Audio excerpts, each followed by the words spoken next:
How to recover WhatsApp View Once videos.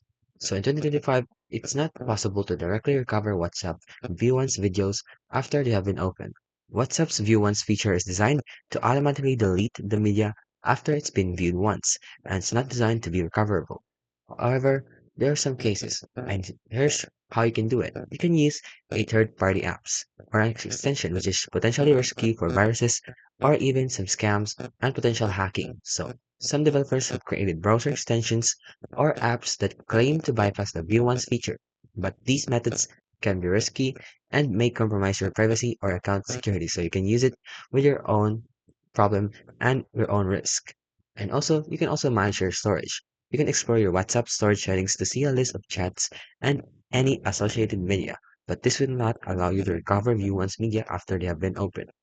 Because in elaboration, view once media and backups, while view once media can be restored from backups if the message was only unopened and at the time of the backup, it's not possible to restore them. And there are no screenshots, so view once media cannot be saved, forwarded, stared, or shared, and you cannot take a screenshot of them. And there's a time limit on the view once media, which expires after 14 days of being sent if not opened. That's how you recover WhatsApp view once videos.